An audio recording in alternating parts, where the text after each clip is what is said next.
to talk about delivering and evaluating participation after access, higher education in a marketised system.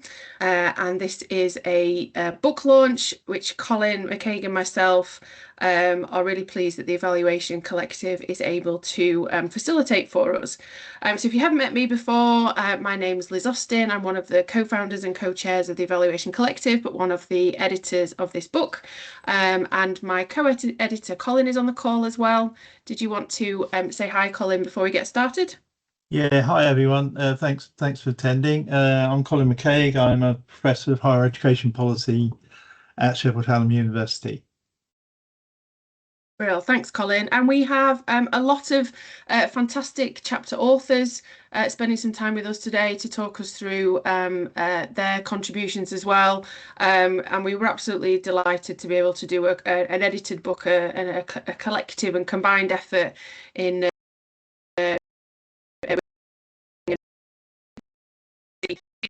around delivering and evaluating participation, primarily in the UK context, but I'm hoping that this also has food for thought for other national and international contexts too. So I will just do a little bit of sharing our way through this. I'll do a little bit of plan and give you an idea of what we're going to be doing, and then hopefully give you an idea of how you can also interact and contribute to this session as well. Yeah, bear with me as I do some welcomes and introductions. So I'll start by talking a little bit about the book and some introductions and endorsements of the book. Alan's quite kindly put the link in the chat if anybody's interested in looking at this in a little bit more detail from the publisher's perspective. But Colin and I will talk a little bit about how we arrived at creating this book, and also make sure that this session is focused on locating it in the context of what we're doing now. So I appreciate that lots of people on this call will be quite close to access and participation work, or the regulatory context in which that sits. And I'm hoping that we can tease out today some of the connections from the book in itself, but also kind of our future thinking about how this book will kind of inform what might come next. We've got some chapter pictures, so the authors will be on the call today. We will go through some of the policy and regulatory context chapters first. Then we will pause and do a bit of a discussion around a what-if scenario, so taking some of the learning from our book and thinking about the regulatory context specifically. Then we'll move on to a bit more chapter pitching. So we'll talk particularly about our case study chapters, and we'll be inviting the authors to talk their way through those. And then we will finish with an open question and answer. So on the call today, all of you that are attending, plus the chapter authors, plus the Evaluation Collective steering group members, there's a wealth of experience and in both the practice of delivering student success activity and also evaluating it. So we want to have quite an open conversation, question and answer, and anybody can get involved in that. If you feel like you have something to contribute through the chat, or if we can facilitate contributions, we'll give it our best shot in the end session today. So please do use the chat, talk to each other, talk to us. There's lots of people kind of behind the scenes on the call today that can provide insights to the questions you might be asking, commentary, critique, whatever it might be. This is, these are informal sessions from the Evaluation Collective. We hope everybody's got a space to be able to be included and contribute, and you feel like you're able to. So please do use the chat as we're going through the content, and then we'll see how we can bring in a little bit more interaction. Difficult when we've got lots of numbers and we're only working this through a Teams meeting setting, but hoping that we can see how that goes as we develop. So I'm going to do a little bit of an introduction, and then Colin and I will summarise that and then pass on to our chapter authors. So really briefly, just to talk about the book in and of itself, it is specifically focused on delivering and evaluating participation after access. So it's a focus on the student success elements of what we do, what we reflect upon, what we learn about in higher education. We've had some really positive endorsements of the book, and I just wanted to start with those. So these are a couple that are specifically referenced on the publishing pages. So from Graham Atherton, really positive responses in relation to the essential component of this book, particularly for those that are working on widening access and student success. And I'm hoping that this is the connection of people on this call today. So really positive support there for how this book locates to that practice, and get some lovely pictures of what the book looks like as well. Another really positive endorsement from Professor Stella Jones-Devitt, again, looking at the kind of critical aspects of the book. So we don't just present the what is, but it's an interrogation of that, and really thinks about how we can understand and as Stella says, develop a new discourse for evaluating participation. So we really do try and push at some of those boundaries of where we find our practice in this kind of current era.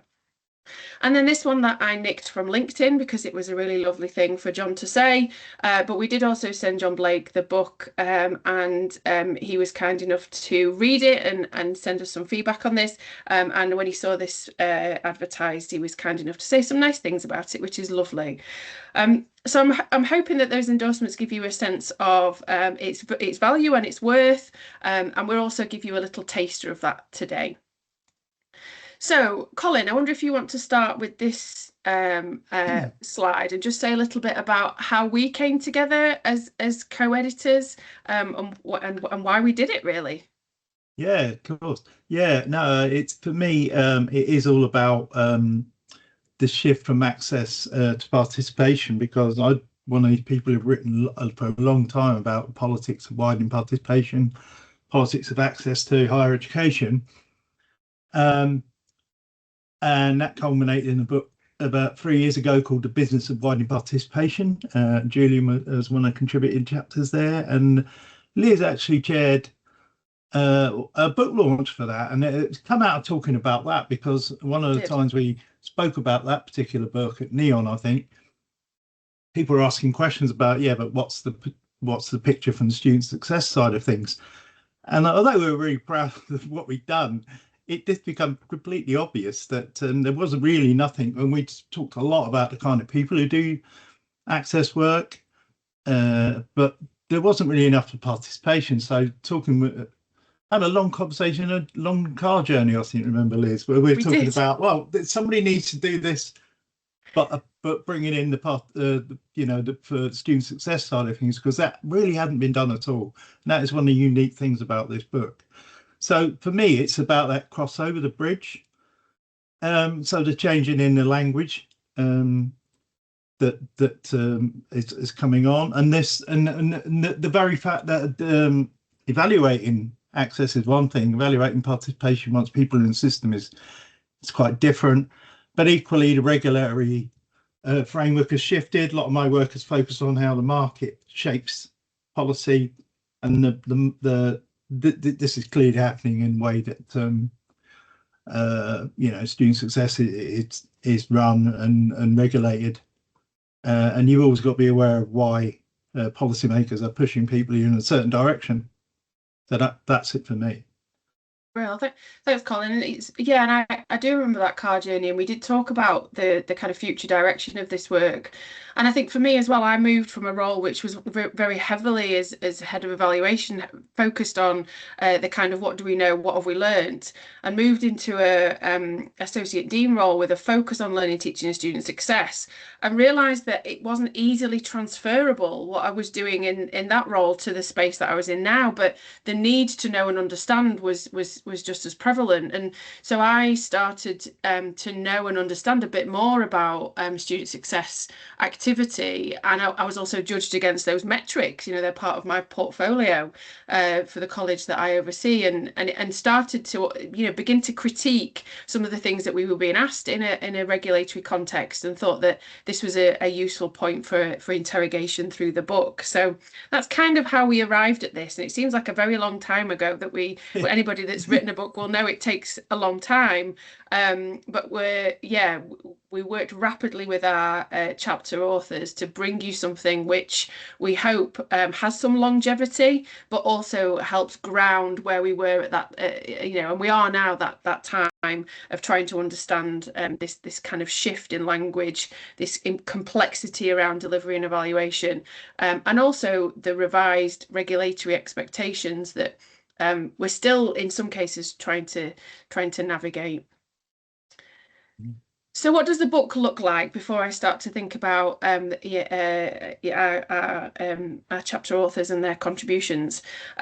We separated the book into two sections. We started with the regulatory and policy context, kind of introducing readers to the notion of what we do and why we do it and the context in which that sits.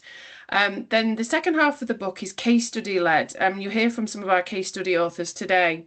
And we approached case study authors on the basis that we wanted a range of case studies, some of which focused on the theory behind why do we do what we do and how do we do it, and case studies which were much more aligned to the evaluation and evidence gathering.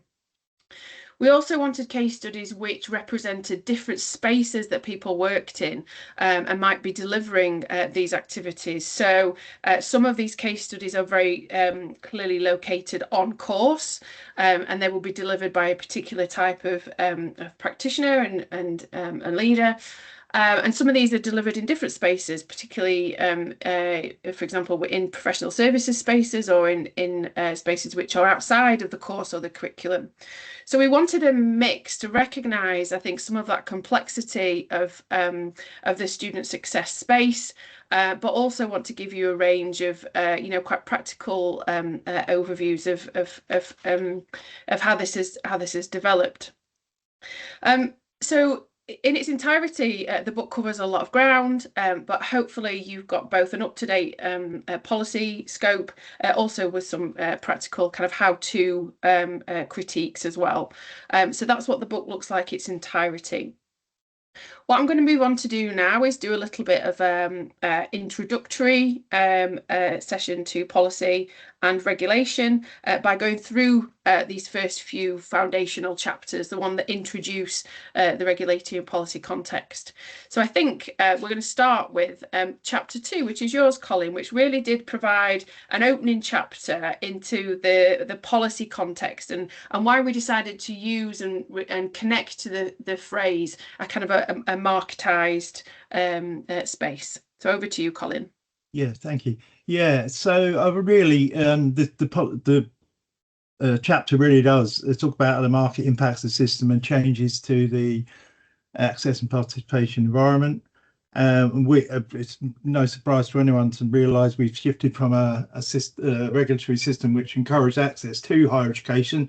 In other words, widening participation was about widening access, to participation in. It's more about supporting people once they're in the system now, and that is market pressure on institutions to can be concerned more with outcomes, and that really dates back to the period when tuition fees were fully charged to onto the graduate, and therefore it's more important for institutions to keep people in the game.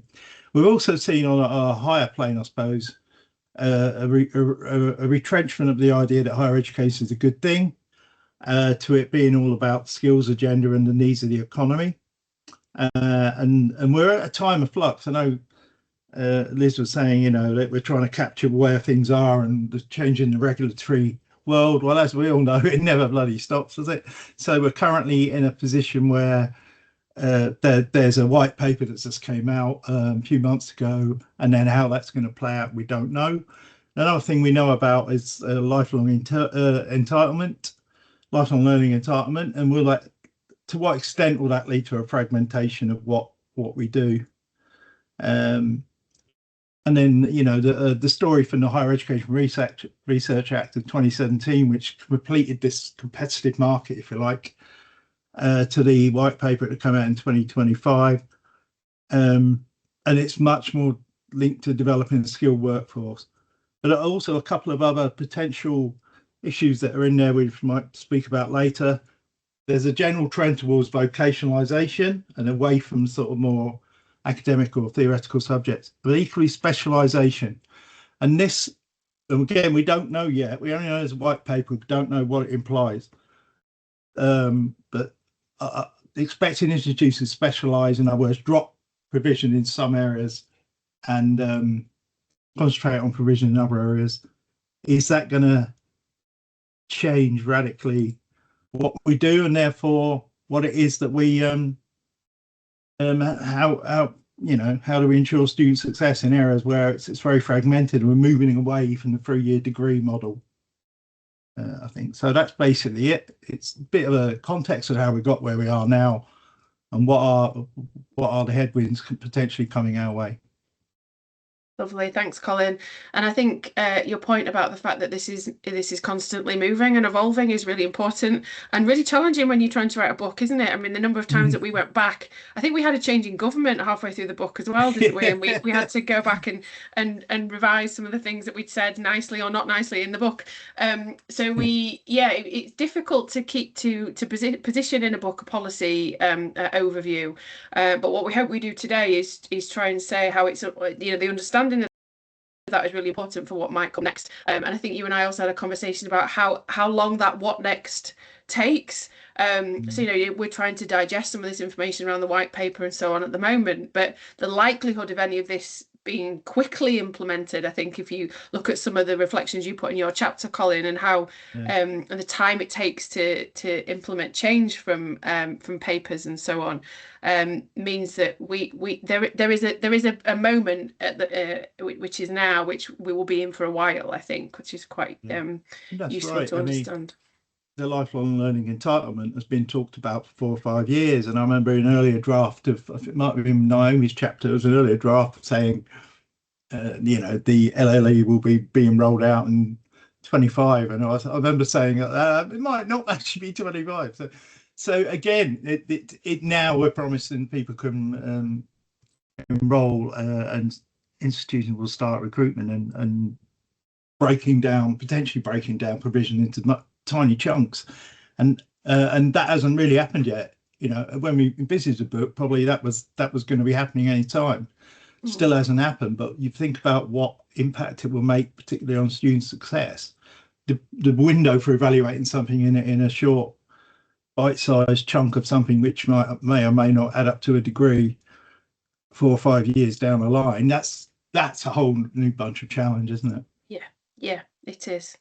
Thanks, Colin. Moving us on to the 3rd chapter in the book, and unfortunately Naomi Clements, who wrote this chapter, is unwell today, so she's not able to present this with us, but the points on the screen are the ones that she's written, and I encourage everybody to read her chapter as a really good foundation to why we're now talking about participation in this way, and how it connects to and leads us to think about evaluation.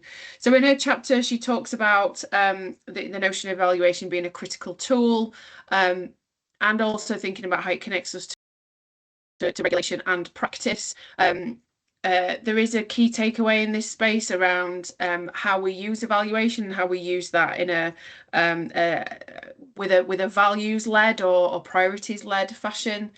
And what I thought was really interesting in her kind of thoughts on future APP, and you'll see this as a repeated pattern in the slides, is that she's thinking about how evaluation will be framed in the future. So not just from, as Colin said, in terms of practically what are we evaluating and how, but what does it mean to evaluate in this notion of a post-truth society? So if we're thinking about how evidence is possibly not, it doesn't have the same level of trust, or the lack of trust in people who are creating that evidence, the notion of kind of fabrications or the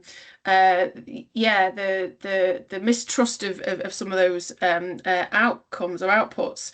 That's an interesting provocation, I think, about how evaluation might be valued in the future, and that's something which Naomi gets to grips with and introduces in her chapter, which is really worth reading. Moving us on to the 4th chapter, which was mine, and I wanted to do a chapter which gave an overview of what we do, but also a critical lens on what we do. So, as I said before, I'd moved into a new role that had a much more of a learning and teaching focus. I had done some literature review work with some colleagues on the things that we do in a student success space, particularly how that had an impact on outcomes around continuation, attainment, progression, and so on. And started to think about how could I structure that? How could I summarize what we do? And it is incredibly complicated and complex. And I know you will know because you're here and you work in that space. So I summarised some of the literature that was particularly drawing out impact in student success activity. I talked about characteristics. So okay, what are we doing and what do we call it and what does it look like and what we're trying to achieve? How does it link to the outcomes in this space? And started to pick out some characteristics of that. And that led me to a position of which is quite a pedantic position, I understand this, where I started to think about language and how the use of language in the evaluation, regulatory evaluation space was driving the type of language that we were using across APP, access and participation, and how some of that didn't quite fit with learning and teaching practice. Worried that that would be somewhat excluding to those that were working as practitioners in that space. So I spend a bit of time in the chapter talking about the language of intervention, which I think has been almost imposed by the regulatory agenda on evaluation, but it doesn't quite work for learning and teaching practice. We don't have time-bound interventions in our teaching and learning in the same way that you might in other spaces. So it didn't quite work, and I start to unpick in the chapter some of the implications of that and how we might want to think about that in different ways. And this really can drive a conversation about what the future might look like.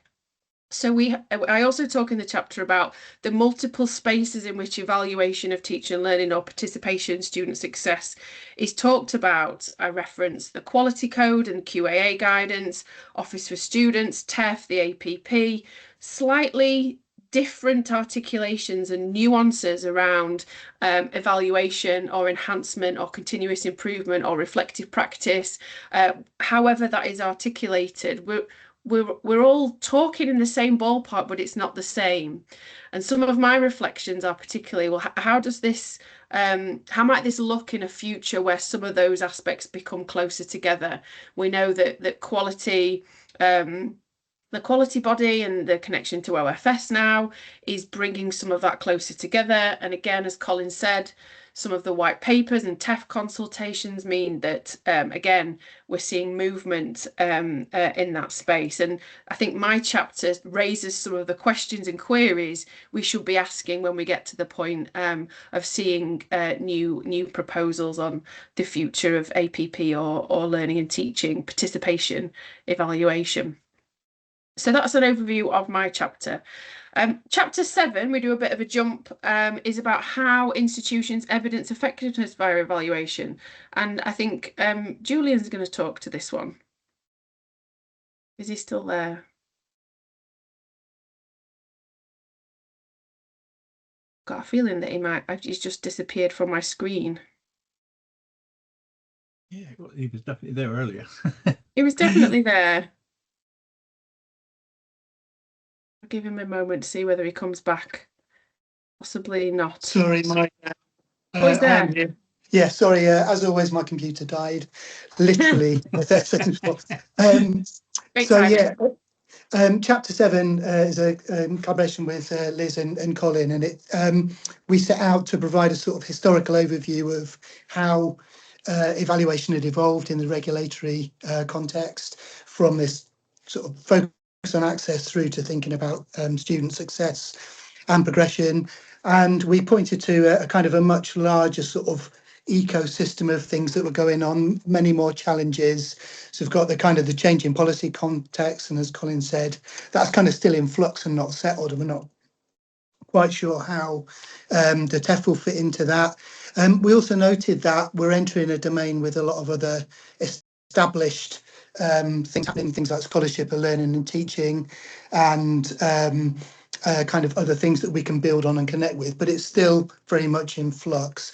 As we were looking, we identified a number of sort of tensions that make our jobs as evaluators kind of more challenging. One of the challenges is that kind of distinction between evaluation for accountability, use of key performance indicators, quantitative measures, and a kind of a mode of evaluation for enhancement and learning, which can be much more qualitative, but also involves some aspects that are kind of intangible, particularly around learning gain and what that meant for us. We suggested that a kind of the trend towards more theory-based evaluation might help us square that circle, and sort of might offer ways of negotiating some of those challenges. And one of the sort of conclusions we reached is that these challenges are and this kind of tension is likely to persist in the access and participation space until we kind of tackle some of these things head on, and we actually think a lot more about what evaluation is for and what it can do. And without that thinking, there's a risk that we kind of fall back on a sort of performative mode of evaluation, which doesn't really progress the work in the way that we might like. Lovely. Thanks, Julian. Thanks for bearing with us with your internet connection. Great timing, but thank you. So that provided an overview of some of the introductory chapters, the scene setting chapters. And now we want to come to a bit of a conversation. We've alluded to this in the introductory session, but we wanted to get your insights, and please do pop your reflections in the chat. But I will also ask a couple of the chapter authors for their insights as well. Let's consider the scenario in a bit more detail, the kind of what if scenario. What if the future for us, or the spaces that we work in, involves a TEF which has a much stronger, so a teaching excellence framework, which has a much stronger role in assessing and driving improvement in the experiences and outcomes of students from disadvantaged backgrounds? And what if our future APPs are refocused only on access, and we start to see a difference in where accountability and understanding and evaluation happens? Really interested in your thoughts, so pop these in the chat. Let's think hypothetically, but also about what we know and understand this might look like. And I think if I turn to Liz first, I think for a different voice. So Liz, if you want to introduce yourself and just give your reflections on this what if scenario. Hi there, my name's Liz Moores. I'm from Aston University, currently Associate Deputy Vice Chancellor and in charge of the app. I have also previously been quite involved in the TEF. In essence, I think this already happens to a large extent, so there's a lot of duplication and overlap between the TEF and the app, in my view, with the exception that the TEF is kind of looking backwards at what we've done already and what performance is like, and the app is looking forwards. But one of the aspects of the TEF, which people might only realise if they get super involved in writing it, is that demographic splits are available in the data, and so that if there are gaps in performance amongst disadvantaged students in your institution, you are asked to explain why that would be. So it is an important part of the TEF already. Now, duplication might make you think that, oh, we must be doing it really well then, because we've got people working on the app and people working on the TEF. But it doesn't always work like that, does it? Sometimes it results in kind of diffusion of responsibility. For me, I always prefer to see anything kind of equality, diversity and inclusion related actually embedded rather than an add-on. And with that in mind, I think it's probably a good thing that this is in TEF, with the exception that it's looking backwards. The advantage of the app, of course, is that it's looking forwards, and that resources normally have to be allocated to it, whereas that doesn't happen with TEF. But in many ways, I think the TEF has more teeth, if you like, to make an institution actually try and address these things, because nobody wants the dreaded requires improvement, and institutions probably aren't going to be happy with bronze in the future either, with changes of policy. So I think to a large extent it already happens. I guess it remains to be seen how these emerge in the future. In terms of the app being standalone, and that could be quite a small, relatively small document, particularly for some institutions where they're probably hitting a lot of their targets already. It could make that very easy, and yeah, so I don't know. We will see what happens, and we'll deal with it. Yeah, as we always do, Liz. Yeah, Yeah. absolutely. For those that have been around in other cycles of completing documents, narratives, looking at data, yeah, we will work it out. But as people are saying in the chat, and brilliant that people are also reflecting on this, it's a forwards backwards issue, isn't it? Essentially around retrospective and planning, that feels a little bit like we can't get our head around at the moment. But we would, if we needed to, we would. And yeah, I'm hoping that that's the kind of thing that we get a bit of further thought from the OFS on.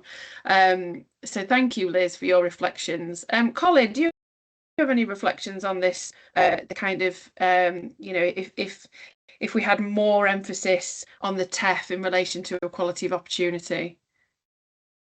I think that is positive, definitely, and it was actually quite clear in the first draft of the first TEF submissions in 2017 that access and participation was bigged up by institutions to justify what they were doing.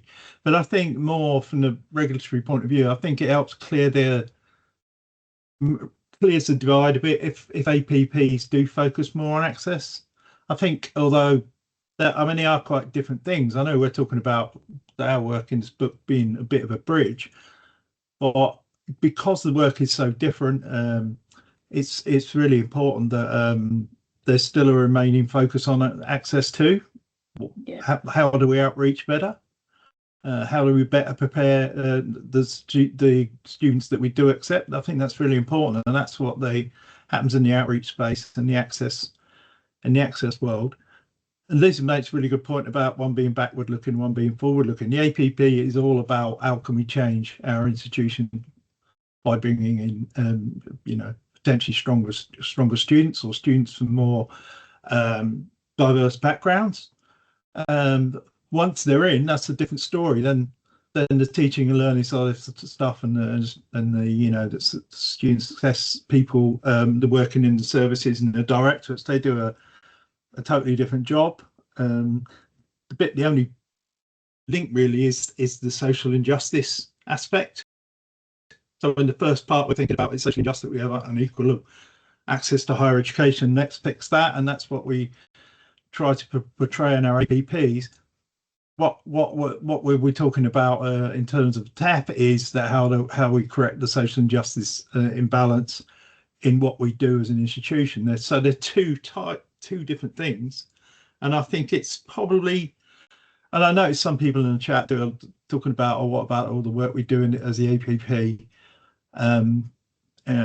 towards supporting people, but I just think that they are two different. They're two quite different things, and I don't think it'd be too serious. In fact, it might help reinvigorate the access to higher education work if the APPs are mainly focused on that, just because that is clearly the area that's declining.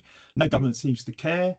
Everyone seems to have given up on widening access because we're being driven by the market to just produce good graduate outcomes measured by the bloody amount of tax they pay.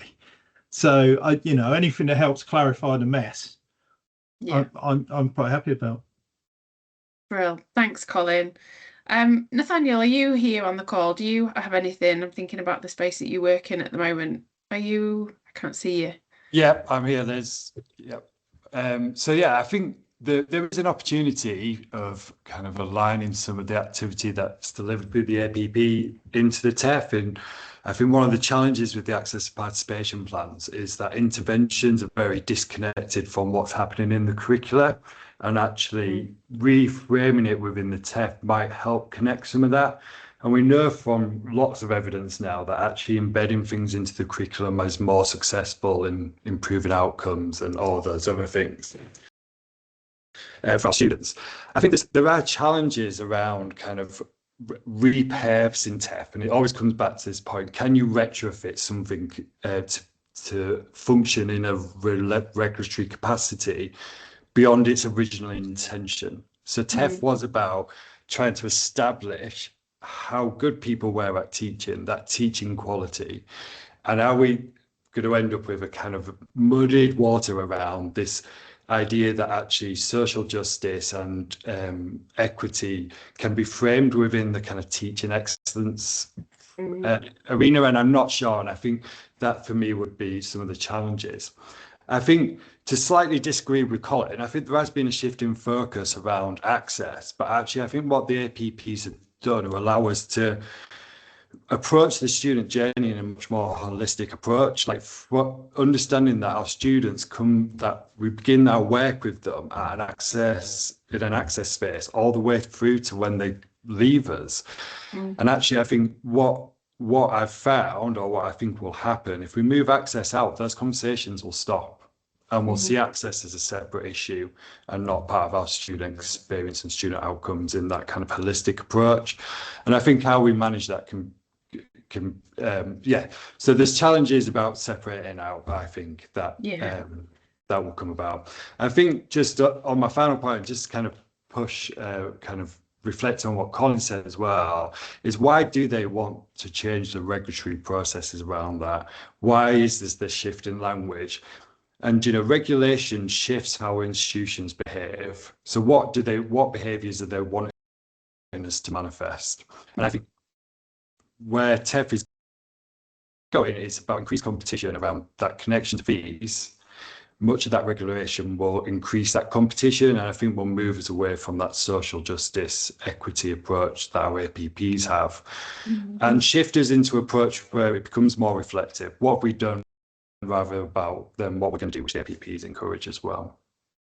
Lovely, thanks, Nathaniel. Yeah, a lot of things I agree with there, and the bit about connecting the narrative of separate interventions and in curriculum is something that I really tried to grapple with in the book, because I felt like some of the current APP language doesn't allow us to do that effectively. So I think you're right. There is a lot that we can learn, but I think there's people in the chat also making the point that some of the TEF languages remove that notion of enhancement. So again, it goes back to your point of, well, what are we actually being asked to do, and how do we maintain the things that we feel really strongly about, which is equality of opportunity, social mobility, enhancement, and so on. So thank you for those reflections, our little panel in the middle of the session. Thank you very much. Keep putting your questions in the chat. We're going to move on now to think about some of the case studies that are in the book. So I'm going to pass over to the case study authors in turn to give a bit of a summary of their chapters. So the first one is going back to Liz, and specifically our first case study, which was looking at financial support. So Liz, over to you again. Yeah, thank you. So when I wrote this chapter with my colleagues, I guess what I wanted to do was write for practitioners, to take them through why we are where we are, why we don't appear to know very much about how financial support works and whether it works, and how people can evaluate their own context. So as Colin and Liz have discussed at the beginning, there's been a lot of policy changes over the past few years, and I think this is partly why evaluation of such a, on the surface, what should be quite a simple thing to evaluate, has become so complicated. So the start of the book starts with outlining that policy landscape, how we've changed through different forms of funding, different forms of student number control, different forms of evaluation, and different forms of incentive for universities to give different types of scholarships, which I think can broadly explain why we're in the position of not knowing as much as we should do. And I think that's an important background for evaluators to understand. Then what seems like something which should be quite simple to evaluate is actually quite complex, mainly because it depends on what you think this financial support should be doing. So I think when financial support started, it was very much around access, but it has now shifted to success. But lots of universities probably haven't even defined what their scholarships and what their bursaries are supposed to be doing. So I think that's the first thing to understand. And then the second thing to understand, which has been pointed out in previous papers by Colin, is what actually does success for scholarships actually look like? And that depends as well on your context and your point of view. So it's very, very important, the other point in the chapter, to have a theory of change, to have an idea of what did the institution think this scholarship was going to do to start with, and how do we actually define success before we can actually measure whether it's worked or not. So it talks about a case study, which I've published separately from my own institution, and gives a very brief summary of how we've tried to do that. But it's really about, I hope, encouraging practitioners to evaluate their own context with a full understanding of the issues in a kind of potted summary as a chapter. So that was my intention there. My thoughts on the future of the app: I think evaluation is going to matter more, but I think there'll be greater focus on value for money. I think that the government will look increasingly at value for money and not just whether something worked or not. It'll be to what extent it worked. In terms of financial support, obviously millions and millions are spent on this each year, so it's going to be really important to show that it works. So that's my pitch for my chapter. Thank you. Lovely, thank you, Liz. Yeah, and it was a really nice chapter to bring together the kind of policy dynamics, and then into the case study. And as you said, there's some provocations there around really thinking about what are you doing and why are you doing it in this space, which was really useful to include in this book and in this place in the book. Thank you, Liz. So moving on to our second case study, which is a kind of in-curriculum or curriculum change related activities. So Sue, if you're here, if you want to talk us through this chapter. I am. Hopefully you can hear me. Hello, yes, we can. Hi. Basically, this chapter really, it's a story of two colliding projects.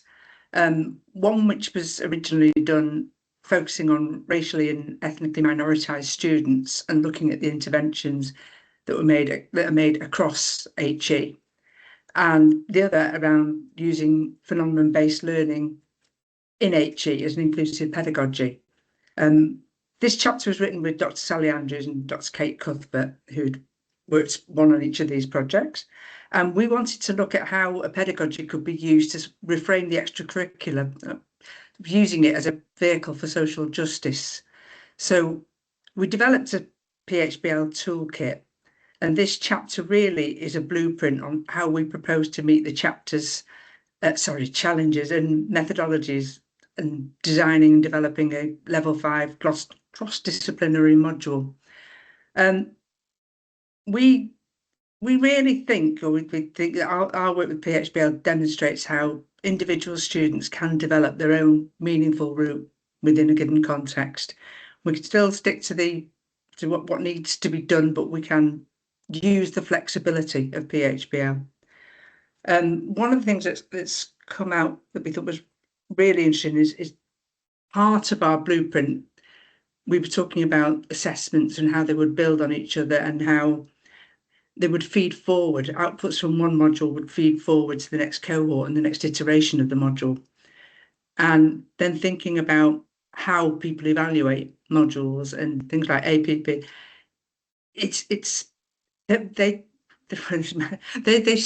they appear to be much more short term than would really benefit proper evaluation of these sort of things. So one of the thoughts on the future really is about the metrics, and this has been mentioned so many times already. Are they appropriate for the sort of bold sort of cultural changes that we're thinking about to actually address it? People been talking about these things for years. So how can we really evaluate and really move?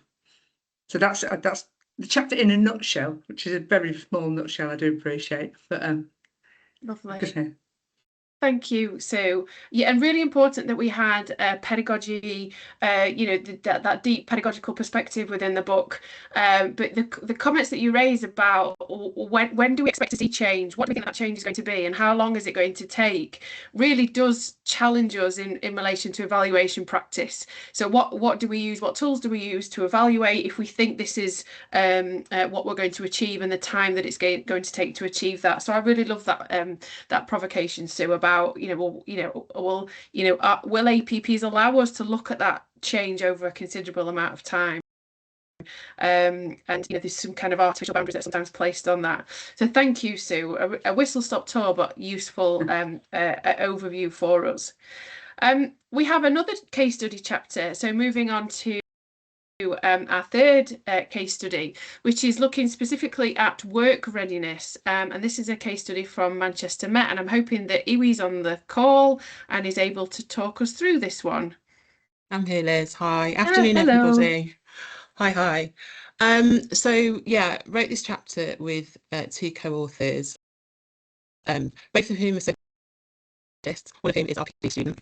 So it was an absolute joy. But also to mention that a lot of the themes that have come up around the challenge and difficulties associated with the term intervention, for example, or the idea of some of the tensions between social justice and policy were things that we grappled with, both in writing the chapter, but tried to surface a little bit in the chapter as well. So notwithstanding that, our chapter is about an intervention, a student success programme, which I've developed, which our PhD student for her master's developed a measurement scale, which through that research determined that work readiness, which is a concept that basically talks about what it is that people need to be perceived to go on and be successful in whatever work context they're going into, and that includes further study.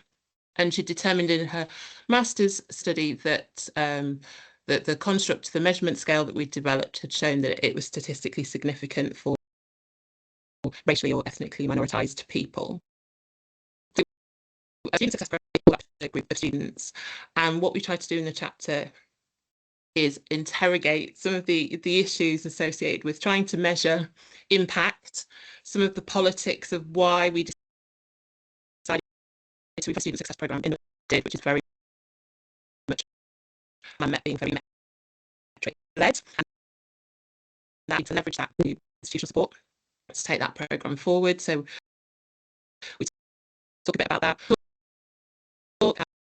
How different measure how students experience the system, and we know from outcomes data what that means in terms of racially minoritized or ethnically minoritized students. But we talk about, like, for example, race is not the risk factor. It's structural racism and racism that are the risk factor. And so with that in mind, how important it is not to try messy fluid, but also to collect the stories and the narratives of the students as part of looking at that impact evaluation of the programme. And then in terms of thoughts on the APP, one of the things I wrestle with is and how we look at student outcomes on a very individual basis when education is about a collective good, a utility for society as a whole. And I think one of the ways in which we'll move forward, hopefully, is looking more at our work as a collective. And I think that will be driven by perhaps the need for efficiency gains and all the financial problems that we've got in the sector, but that's hopefully where we'll move to. So hopefully, rather than it being evaluation being looked at this kind of interventionalist type approach where we're looking at interventions and trying to measure the impact of a thing, it will move more to a kind of continuous improvement, looking at the impact of things as a collective. And that's us. Thank you very much. Lovely, thank you so much. And again, really important that we had some critique of evaluative practices, and Iwi quite rightly reminding us there that some of this is about our values, and it's about what matters, and it's about how we frame that. And sometimes we wrestle with the regulatory context that we're in, and the things that we have to complete and align to. But actually, this is because we care about student success, and we care structural barriers that we're trying to battle against. And so really important that we have those discussions as part of the book. But thank you, Iwi, for bringing that to this session as well. The final case study in the book is another chapter which looks at the challenges of evaluation, but from a slightly different perspective. So Nathaniel and Julian, over to you for the last chapter pitch. Yeah, the chapter's sort of built on the famous film with Kevin Costner, The Field of Dreams, where he has to build a baseball statement at a baseball stadium for dead baseball players, and if he builds it, they will come. And that sort of Nathaniel and I felt that mirrored our situations going into a project to evaluate the impact of simulated placement with students, in that we thought if we designed a student-focused, co-designed project, then it would all run smoothly, it'd be brilliant, students would get involved, and it would all be lovely. And in a kind of cautionary, recognisable fail, that turned out not to be the case. So the original design for the evaluation was that we would use a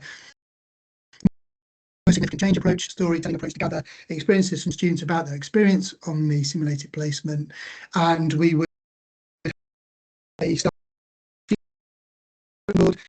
on our evaluation thinking and design, and then we would get to a point where what we wound up with was a really comprehensive melding of everyone's perspectives.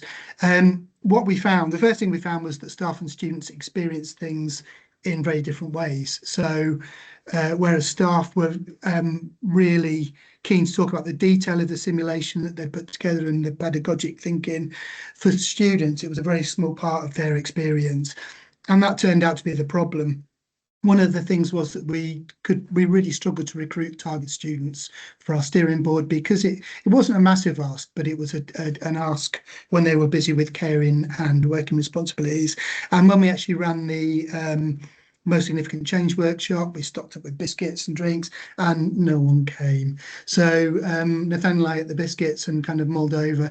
And from talking to other students when we had the chance, what we realised was that we'd fundamentally misunderstood the kind of student experience and how they might approach this. So one thing about nursing students is that they're responsible for gathering thousands of experience hours. And not unsurprisingly, with that kind of pressure, they're probably less interested in getting involved in collaborative evaluation. And we completely failed to anticipate the kind of pressures on them, the kind of stretch that they had in their attention and concerns. So it did prompt us to think a lot about, if we're going to design future collaborations with students, to be much more aware of and to work with students to understand their context and situation. Nathaniel, I don't know if you wanted to kind of pick up the takeaway in APP reflections. I suppose one of the things I think is a challenge for all of us working in this space, making sure our evaluations actually represent our students we're meant to be working with, and how do we do that more robustly in the future, that actually we ensure that we have the sample sizes and the appropriate numbers to make sure that the evidence we're producing is worthwhile and really showing us what works for a broad range of students, not just for the ones that responded. Lovely. Thank you both. Again, it was really important that because it's our lived reality, and I have been here as well, we also talk about the evaluation practice that hasn't been particularly successful. We know there's a lot of that that we share amongst ourselves as with trusted and knowing colleagues, but the evaluations that don't work don't typically get published. They're not the ones that we're putting out there in our outputs and in our repositories and so on. So again, an important space that we talked about some of the practicalities of evaluating. We brought in again this theme of working closely with students and some of the implications that we've grappled with in the evaluation collective about increasing the expectation for evaluation and the impact that has on our student body to engage in evaluation, because they are the participants that we want to be working with in a participatory way or a co-design way, or to learn from their experiences. So if we want to evaluate more, and we've got an expectation to do that, there are ramifications for our students as well. So this case study was really good at framing some of that. And again, it was a curriculum-based or course-based example and an approach to how we might evaluate that effectively. Thanks, everybody. Colin, just before I move on to the final slides, any reflections on the case studies from your perspective? Yeah, they're all very interesting in their own way. Particularly one about bursaries, which does, as Liz suggested, align with some work I'd done in evaluating bursaries. And just one reflection on that is there was a real confusion of aims about what the bursaries and scholarships are for. Were they to get were they part of a tool to try and get more to be recruited, and therefore they were positioned as a competitive, look at this as our price sticker, this is how much bursary you get if you come here and don't go there. And that was an assumption of government at the time, I think. They didn't have to have a market in bursaries. They could have had a national bursary scheme right across the piece, which was the same in every institution, but a Labour government chose to have a market in bursaries. And I remember everyone in this field complaining how ridiculous it was back in 2004, and I'm changing my mind on that. But as it happened, as we all predicted, it didn't change one iota. What bursaries are really, really useful for is as Liz pointed out, it's in student success space. So it does keep some people in the game. It keeps people enrolled because they don't have to do so much paid work, and it does give them more time to get better acquainted with the other things going on in the university. So that one obviously resonated with me, and I really like the final one as well. I really like all those points making about the fact that as we evaluate, not every evaluation works, and it's really, really good to see an example of one where, with the best will in the world, it didn't really align with what the students felt they needed, despite it being sort of co-design and all the rest of it. And that's a really important lesson to learn. But again,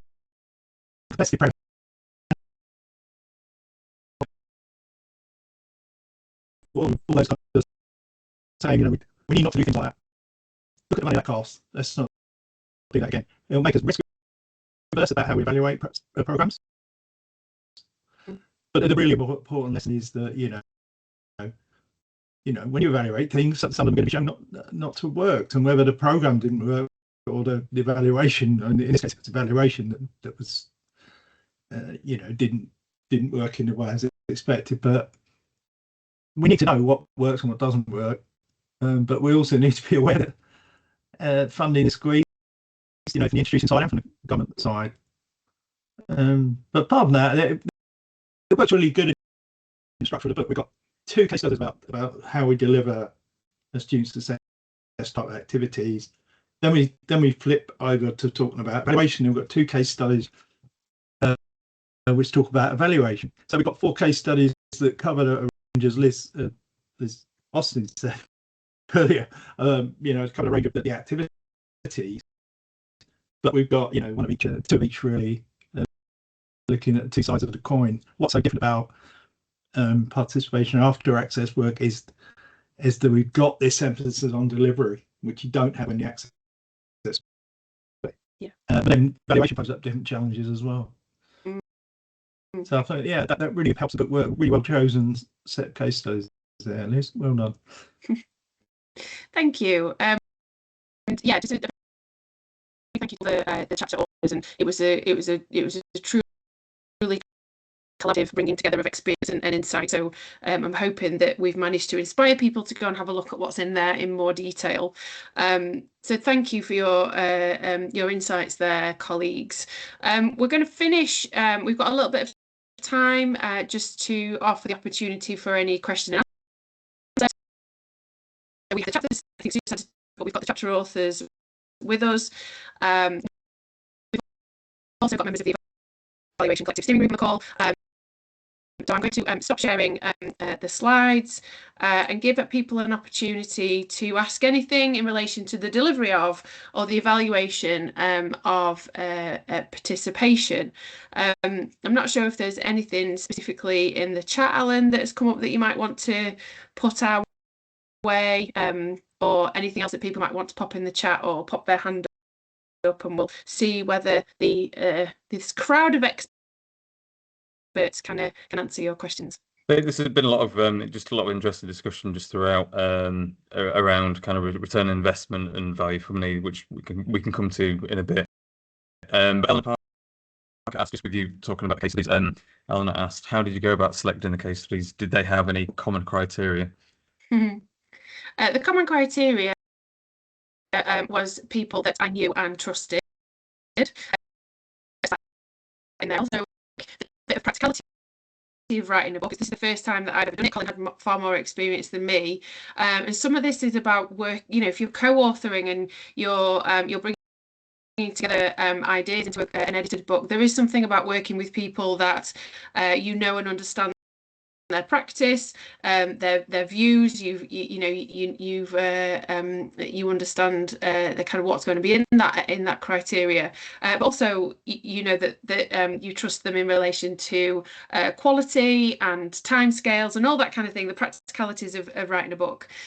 The other thing, as Colin said, that differentiation between delivering and evaluating was also really key, and also, as someone pointed out in the chat, that we'd got a balance between things that were delivered connected to the course, connected to the curriculum, and those that were slightly outside of that and possibly delivered by professional services or outside of the curriculum spaces. So that really was the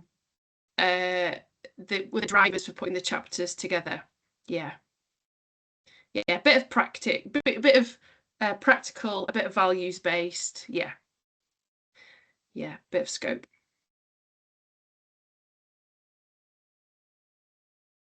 Anything else in the chat, Alan? Jasmine has just posted a question, but let me just have a quick read of it first. Just going back to the return on investment, Panagiota made a good point. She just said evaluation resources are very unevenly spread across various AT providers. And just made the point that because return on investment is very kind of metric driven and economic and financial modeling heavy,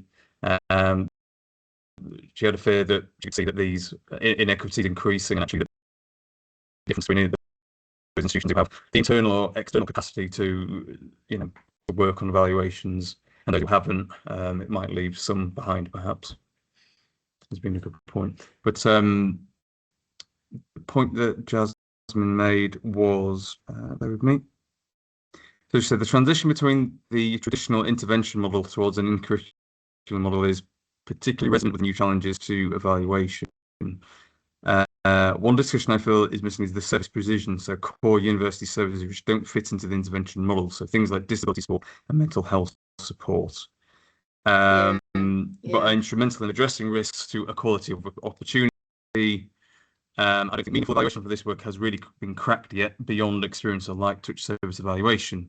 Do any of the authors have any experience of this, and have they cracked this tough nut? Oh, that is a great question. So what you're highlighting there is that we've got the lens of intervention, we've got the kind of enhancement quality model within curriculum, but then we've got the kind of, I do talk about this a little bit in the chapter, the kind of universal offer that we have in our institutions. Which isn't actually a universal offer, because not all students get the same access to it in the same way, and it's kind of those things that are always like the core offer. It's a really, really good question, Julian. I think you probably have the answer. I wish I did. Yeah, I think it is a really good question, a really good point, and it chimes with what you were saying about that getting away from an intervention-led approach. Yeah. And that obviously that's kind of it is written into the regulation documents and the guidance, and it does encourage us down that road of thinking in terms of evaluating discrete interventions. And I think at Sheffield Hallam, that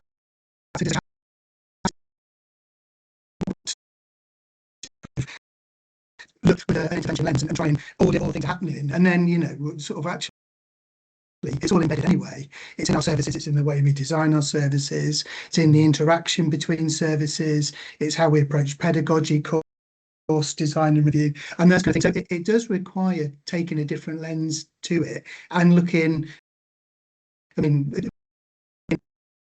problem solve, taking a problem-led approach, and also a kind of solution-led approach as well. So what is it that we've developed and put in place, and where's the commonality across all of the different areas? So we're not, although we still have that intervention focus, we're also taking that much bigger structural perspective that you were talking about, Liz. And in the chat, I also noticed that in terms of involving colleagues who work in services and who are part of teams that do very important and very real participation work, one of the models that we're starting to explore is participatory action research, where we involve the stakeholders or the practitioners as active participants in the evaluation to help design it. Obviously, as the kind of chapter with Nathaniel shows, we're going to have to question our assumptions about people's time and willingness to engage with that process. But that might be another avenue that's useful. Well, thanks, Julian. I think it's a great question. I think that particularly the APP space, we because of the intervention focus, we haven't really applied the same evaluative principles or practices to those core offers. So I think, and you're right, the conversations that we've started to have at Hallam is to do a kind of a 3-tiered approach to looking at our activity, the kind of core offer, the interventions, and then the kind of embedded things, the kind of the big basket of things, as I call it. And then there's probably a slightly different approach to evaluation at each one of those. And I think we possibly as providers need to have a bit of confidence to say, for this kind of thing, we evaluate it like this, and for this kind of thing we evaluate it like that, and it might not be that always fits within the conversations we've had, Julie, which is like big E evaluation, small E evaluation, and so on. It's different. Thank you for that question. Any other questions in the chat? There's one about the heel, isn't there? So this followed a point. So Alice Steintorf made a point just thanking you and the authors for just providing an example of where something didn't work, but the learning that can be gathered from that. Just said that we all get hush about failures so that we miss integral opportunities to learn from each other. And this was followed up by a question by Cavan Bryan, who said, do you think the higher education evaluation library will make a difference here? Yeah, any of the panel think I've got any views on the heel? Yeah, can I say something? Yeah. Sorry, about putting my hand up officially, but I'd slightly worry, and this goes back to the start when John Blake took over, when increasing the emphasis on evaluation, it might lead us more risk averse about how we evaluate. And this idea of the library, that'll no doubt Tazo will impose templates, and I'm slightly worried that everything will have to fit into those templates, and that will work against exactly the point that Alan was talking about, and sorry, Julian, before, about having different types of evaluation for different kinds of interventions or non-interventions, things that are curriculum wide. It's going to be difficult to see how it all squeezing in so it'll fit a nice, neat, searchable heel database at one point in the future. So it might end up being reductive. I mean, it's a good idea in practice, it's in principle, sorry. I just worry about the impact. I think Nathaniel said earlier on that, when people regulate, it changes behaviour. That's why they regulate you. This might lead to non optimal behaviours. Yeah, Nathaniel, you got a view on that? I've put a comment already, but I suppose just one of my concerns with HEAL is it'll represent a small section of providers, those with the capacity and resource to publish, and that actually then that could end up skewing the evidence of what works and then the practice that we then pursue as providers, and we might lack some creativity. Just on the point of talking about failure, I think it's interesting that both me and Julie can talk about failure because of where we are positioned within our careers and our institutions and the people around us, and that's not as easy. If you're a young professional in evaluation, do you want to go and tell your managers that actually what you've just done for 6 months didn't work because you might have not designed it very well or whatever that may be? So I think there is some tension there about who gets to talk about failure and who doesn't as well. Yeah, that is a brilliant point, Nathaniel. And we've talked a lot in the Evaluation Collective about how we were it was really positive that we saw the development of evaluation roles and spaces and teams and so on. But then we've also seen the adverse of that, where in the kind of space of more financial instability, where some of those jobs are at risk, and so that you're absolutely right. That notion of talking about failure is privileged in some spaces and not in others. I think that's a really, really important point to raise. If we could just pick up on the point, which I thought also was really interesting from Julian True. So what are the panel's thoughts on having some national activities that we all do, which is we can all evaluate in the same way? And we know that there is a drive towards more collaboration, and that this works quite effectively in access spaces, but it feels particularly complex for the participation space and how we do that. So Julian says, surely this will provide a more accurate picture in terms of what works to improve outcomes, or is this totally impractical? Is there any members of the panel that have a view on how we could, it's that idea of replicate and collate, or is this just impossible for us to do? Liz, thank you. Yeah, I think for access, it makes complete sense, because I think what we should be probably trying to do with access is not just get people into our own institutions, but get them into the institutions that lead those students to the greatest possibility of great graduate outcomes, whatever that is. And that might be certain universities, or it might be certain courses within certain universities, and so on. And so I think the way we're measured on access doesn't really make much sense, and it does risk becoming more like a marketing activity to get people into our own institutions. So I think that's something where sector collaboration could work really well. But I also think the metrics we're measured on probably should be more nuanced in terms of, are we getting people into medicine or other courses with really high probability of high salaries and job satisfaction at the end, versus are certain universities taking a lot of students with the right markers but putting them on not the most competitive courses.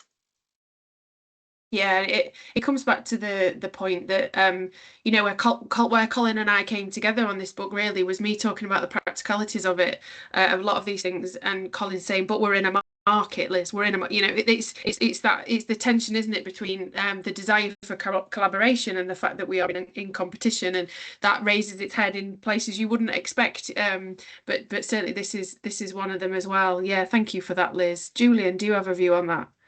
Yeah, just thinking about Julian's point, and part of me, half of me is like, yeah, brilliant, more collaboration, and if we're going to solve these problems, we need to work together, we need to share knowledge and activity. The other slightly more cautionary part of me worries that it's playing to the kind of a particular agenda in particularly around evaluation, but also intervention design, which is the kind of behavioralist economic psychology approach, which tends to assume that all students are the same. And, if you pull the right lever, you can nudge everyone to do what you want. And I think that, on one hand, working together is brilliant. On the other hand, we also need to leave the kind of space that we need to acknowledge the heterogeneity of students and their different contexts, needs, life cycles, and all of those things, so that we can adapt interventions and evaluation to reflect really local contexts. So yes and no. Excellent, thank you. I never expected anything more than yes and no from you, Julian. It's a minimum, absolute minimum requirement from Julian.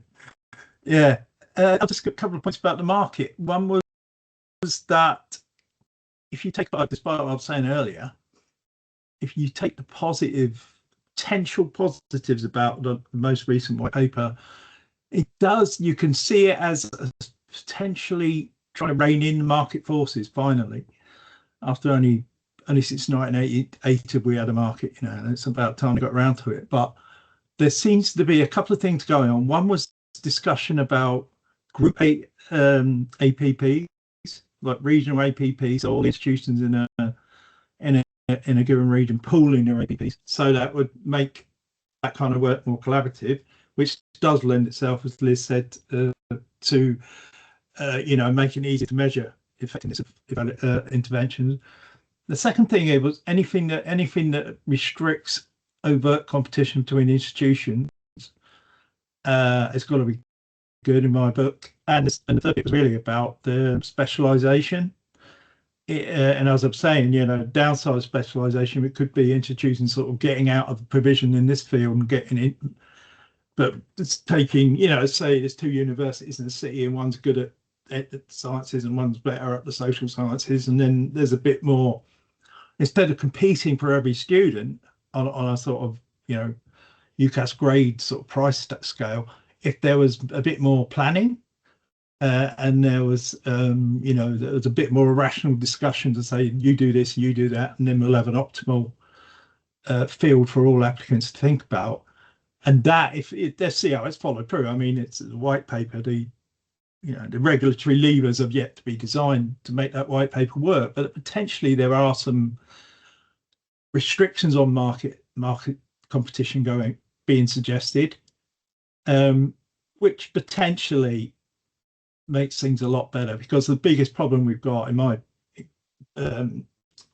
experience, really has been this fierce competition between institutions, which drives a lot of bad things. So there's potentially some easing off of market pressure, but there might be other downside, like, is the state the best person to plan, where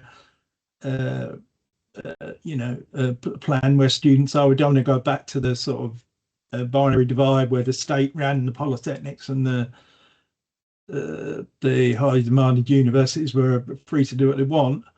But anything that kind of reins in market competition has got to be worth, a provisional thumbs up.